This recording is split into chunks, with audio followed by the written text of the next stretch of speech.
Hello class 12th students. पहले तो accountancy का पेपर अच्छा होने के लिए आप लोगों को कंग्रेचुलेशंस। लेकिन आप लोगों को कुछ डाउट्स होंगे कि हमने आंसर ठीक लिखे या नहीं। आई होप सो आपके आंसर्स बिल्कुल ठीक होंगे। आप मेरे साथ यहाँ पे सॉल्व करते जाइए अपने अकाउंटेंसी का पेपर। फर्स्ट क्वेश्चन है हमारा, देखिए एक्स लिमिटेड द्वारा विक्रेता से 6 लाख में मशीन क्रय कर उसके पूर्ण भुगतान हेतु विक्रेता को 100 वाले असमता अंश 20% प्रीमियम पर जारी कर दिए गए थे। निर्गमित अंशों की संख्या होगी। यहाँ पे देखिए मशीन की कीमत हमें 6 लाख दी है, अंश का अंकित मूल्य है 100 रुपये, ठीक है। यानी प्रीमियम हमें 20% दिया हुआ है। अंश का निर्गमन मूल्य हम यहाँ पे फाइंड आउट कर देंगे। देखिए प्रीमियम पे है तो 20% निकालेंगे हम अंकित मूल्य का, यानी कि 100 का। 20% 100 का हमारे पास आएगा 20, तो 100 और 20 को हम ऐड कर देंगे 120। तो निगमित अंशों की संख्या कैसी होगी, आपकी जो मशीन की कीमत है 6 लाख उसको बटा यानी कि भाग दे देंगे 120 से, तो यहाँ पे 5000 अंश हमारे पास होंगे। तो आपका आंसर होगा 5000। अग्रिम मांग राशि प्राप्त करने पर कौन सा खाता नाम किया जाएगा, यहाँ पे आपका आंसर होगा बैंक खाता नाम किया जाएगा। अभिदान का प्रकार है, विशाल लिमिटेड ने 2000 ऋण पत्र जारी किए। कुल आवेदन राशि 1,50,000 प्राप्त हुई, जो 50 प्रति ऋण पत्र है। यानी ऋण पत्र की आपका प्रति ऋण पत्र की जो है वो वैल्यू 50 है।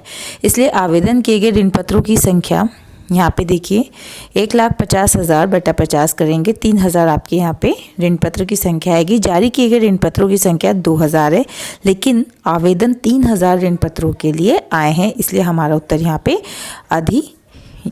अभिदान होगा, यानी हमारा अभिदान अधिक होगा। नेक्स्ट है, विद्यमान साझेदारों के द्वारा सेवानिवृत्त या मृत साझेदार के भाग का अधिग्रहण करने पर किसी भी सूचना के अभाव में ये माना जाएगा कि उन्होंने अपना भाग अधिग्रहित किया है। किसी भी सूचना के अभाव में ये माना जाता है कि विद्यमान साझेदार सेवानिवृत्त या फिर मृत साझेदारों के भाग को पुराने लाभ विभाजन अनुपात में हम अधिग्रहित करते हैं। आपका आंसर होगा पुराने लाभ विभाजन अनुपात। निम्नलिखित में से फर्म के विघटन का प्रकार है, यहाँ पे आपका ऑप्शन होगा द, जिसमें आपका आएगा समझौते के द्वारा, अनिवार्य रूप से और न्यायालय के द्वारा। ये किसी फर्म के विघटन का प्रकार है। फर्म के विघटन पर किसी साझेदार द्वारा संपत्ति लेने पर साझेदार के खाते को किया जाएगा, आंसर होगा आपका डेबिट किया जाएगा, यानी कि नाम किया जाएगा। नेक्स्ट है, कंपनी के स्वामी कौन से अंशधारी कहलाते हैं। कंपनी के स्वामी समता अंशधारी कहलाते हैं। साझेदारी विलेख के अभाव में साझेदारों के बीच में लाभ हानि का विभाजन किया जाता है समान अनुपात में। साझेदारी संदेह साझेदारों के मध्य समझौता कहलाता है, लिखित समझौता। त्याग अनुपात कब ज्ञात किया जाता है, साझेदार के प्रवेश पर ज्ञात किया जाता है। बकाया मांग हेतु प्रविष्टि करनी है हमें, तो बकाया मांग खाता नाम करेंगे और अंश पूंजी खाते को क्रेडिट करेंगे। ऋण पत्र से हम क्या समझते हैं, ऋण पत्र एक प्रकार का ऋण उपकरण है जो कंपनी द्वारा जारी किया जाता है। ये कंपनी द्वारा किए गए ऋण का प्रमाण होता है, लिए गए ऋण का प्रमाण होता है, जिस पर कंपनी ब्याज देना पड़ता है। किन्हीं 2 चालू दायित्वों के नाम लिखेंगे, आप कुछ भी लिख सकते हैं, यहाँ मैं 2 लिख रही हूँ, लेनदार और देय बिल। निम्नलिखित सूचना आपको दी गई है जिसमें चालू संपत्तियों का मूल्य आपको ज्ञात करना है। मैंने अपने गारंटीड क्वेश्चंस में आपको ये क्वेश्चन बताया था। चालू अनुपात है आपका 2:1। चालू दायित्व आपका दिया है 5 लाख, आपको चालू संपत्ति ज्ञात करनी है, तो हम अपना फॉर्मूला अप्लाई करेंगे चालू अनुपात का, जो कि चालू संपत्ति बटा चालू दायित्व। चालू अनुपात में हमको 2:1 दिया है, तो हम 2/1 लिख देंगे। चालू संपत्ति हमें कुछ नहीं दी गई है, ये हमें ज्ञात करनी है, तो हम यहाँ पे चालू संपत्ति लिखेंगे बटा चालू दायित्व की हमको रकम दी गई है 5 लाख, तो हम बटा 5 लाख करेंगे। इसे जब हम सॉल्व करते हैं तो चालू संपत्ति हमारी आती है यहाँ पे 10 लाख। विनियोग क्रियाकलापों से रोकड़ अंतर्प्रवाह की कोई 2 मदें लिखिए। 2 मदें हैं, स्थायी संपत्तियों का विक्रय और निवेश पर प्राप्त ब्याज या फिर लाभांश। लेखा मानक 3, ये भी मेरे गारंटीड क्वेश्चन में से रिपीट हुआ है। लेखा मानक 3 किससे संबंधित है, हमने आपको पूछा था रोकड़ प्रवाह विवरण कौन से मानक से संबंधित है, आंसर था 3। यहाँ पे क्वेश्चन को उल्टा करके पूछा गया। आगे भी कई मैं पॉलिटिकल साइंस और बीएसटी और इकोनॉमिक्स में आपको इसी तरीके के हिंट देती रहूँगी क्वेश्चंस के। लेखा मानक 3 किससे संबंधित है, आइए रोकड़ प्रवाह विवरण से। एक फर्म के समापन पर गैर अभिलिखित संपत्ति के विक्रय की प्रविष्टि होती है, बैंक खाते को नाम किया जाता है, वसूली खाते को क्रेडिट किया जाता है। साझेदारी व्यवसाय में साझेदारों की न्यूनतम सदस्य संख्या 2 होती है। पुनर्मूल्यांकन रिवैल्यूएशन खाते से लाभ होने पर साझेदारों के पूंजी खातों में जमा किया जाता है। साझेदार की मृत्यु के बाद उसको देय रकम उसके उत्तराधिकारी द्वारा एग्जीक्यूटर द्वारा प्राप्त की जाती है। साझेदारी संलेख कितने प्रकार के होते हैं, उनके नाम लिखने हैं। साझेदारी संलेख दो प्रकार के होते हैं, एक होता है लिखित संलेख और दूसरा होता है मौखिक संलेख। नया लाभ विभाजन अनुपात ज्ञात करने का सूत्र बताइए। ये भी मेरे गारंटेड क्वेश्चन में से आया था। नया हिस्सा हम ज्ञात करेंगे, नया हिस्सा बराबर पुराना हिस्सा माइनस हम त्यागा गया हिस्सा, ठीक है। या फिर हम लिखते हैं प्राप्त किया गया हिस्सा, या फिर हम लिख सकते हैं नया अनुपात बराबर शेष हिस्सा जिसको हमें गुणा करना होता है साझेदार के पुराने हिस्से से, जो कि प्रवेश के मामले में लिया गया था।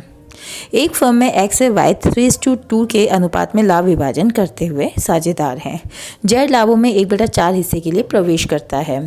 जेड अपना हिस्सा x से y से समान अनुपात में प्राप्त करता है। हमें नया अनुपात ज्ञात करना है। जेड का हिस्सा दिया है 1/4, x से लिया गया हिस्सा है 1/4 इंटू 1/2। यहाँ पे हम लेते हैं, इसका आएगा x से लिया गया हिस्सा 1/8, y से लिया गया हिस्सा है 1/4 और को इंटू करेंगे हम 1/2 से, ये है 1/8 क्योंकि यहाँ पे लिखा है कि समान अनुपात में, ठीक है। x का नया हिस्सा हो जाता है हमारा यहाँ पे 3/5 माइनस 1/8। यहाँ पे x का नया हिस्सा होगा 19/40 और y का हिस्सा ज्ञात करने के लिए हम लिखेंगे 2/5। 2/5 कैसे आएगा, देखिए 3 और 3:2 में हम जब 3 और 2 को ऐड करेंगे तो हमारा 2/5 आएगा। सेम इसी तरीके से 3/5 आया था। अब माइनस 1/8 हमारा यहाँ पे y का नया हिस्सा होगा 11/40। जेड का नया हिस्सा हमारे पास आता है जो कि 1/4 है, यहाँ पे है हमारा 10/40। नया लाभ विभाजन अनुपात हो जाएगा 19:11:10। एक फर्म का अधिलाभ 2500 है तथा सामान्य प्रत्याय की दर 10% है तो अधिलाभों के पूंजीकरण विधि से ख्याति का मूल्य ज्ञात करना है। पूंजीकरण विधि से हमें गुडविल ज्ञात करनी है, तो गुडविल बराबर अधिलाभ बटा सामान्य प्रत्याय की दर। गुडविल ज्ञात करने के लिए जो आपको 2500 अधिलाभ दिया गया है उसे बटा कर देना है आपको प्रत्याय की दर से, जो कि डिवाइडेड बाय 10% करेंगे तो हमारी गुडविल आ जाएगी 25,000। अब सर एक फर्म में 2:2:1 के अनुपात में लाभ बांटते हुए साझेदार हैं। ब फर्म में अवकाश ग्रहण करता है। नए अनुपात की गणना करनी है। पुराना अनुपात हमें दिया हुआ है क्वेश्चन में 2:2:1। बे अवकाश ग्रहण करता है, हमें बताया गया है। नया अनुपात होगा हमारा 2:1, इसलिए अ और स के बीच नया लाभ विभाजन अनुपात हमारा 2:1 है। अभिदान के लिए कितनी संख्या में आवेदन पत्र प्राप्त हुए? 3000 ऋण पत्र। आवेदन पर प्राप्त कुल प्रीमियम की राशि होगी। हम प्रति ऋण पत्र प्रीमियम जाने बिना इसे हल नहीं कर सकते। हालांकि विकल्पों के आधार पर हमें ऐसा लगता है कि उत्तर हमारा स यानी कि 3000 हो सकता है। प्रति ऋण पत्र 10 के प्रीमियम मानते हुए हम इसको सॉल्व करते हैं, तो 3000 × 10 हम करेंगे तो हमारा 30,000 यहाँ पे आंसर आ जाएगा। 9% ऋण पत्र खाते को आवेदन पर कितनी राशि से जमा किया जाएगा? 1,50,000 है क्योंकि प्रति ऋण पत्र 50 का अंकित मूल्य हम मानते हैं। निवेश क्रियाओं से रोकड़ अंतर्प्रवाह से संबंधित मद है स्थायी संपत्ति की नकद बिक्री। अभिदान के लिए कितनी संख्या में आवेदन पत्र प्राप्त हुए? 7। आवेदन पर प्राप्त कुल प्रीमियम की राशि होगी। प्रश्न में प्रीमियम की राशि दी गई नहीं है, इसलिए हम विकल्पों में से सही उत्तर का चयन नहीं कर सकते हैं। आपका जो ये क्वेश्चन पेपर था ये थोड़ा सा डाउटफुल क्वेश्चन पेपर है। हो सकता है कि आपको 1-2 क्वेश्चन में यहाँ पे बोनस भी मिल जाए। 9% ऋण पत्र खाते को आवेदन पर कितनी राशि से जमा किया जाएगा? प्रश्न में ऋण पत्रों की संख्या और प्रीमियम की राशि नहीं दी गई है, इसलिए हम विकल्पों में से सही उत्तर का चयन नहीं कर पाते हैं। निवेश क्रियाओं से रोकड़ अंतर्प्रवाह से संबंधित मद है स्थायी संपत्ति की नकद बिक्री। धन्यवाद। इसके अलावा जितने भी आपके लैंदी क्वेश्चंस हैं वो मैं आपको PDF फॉर्म के अंदर भेज दूंगी।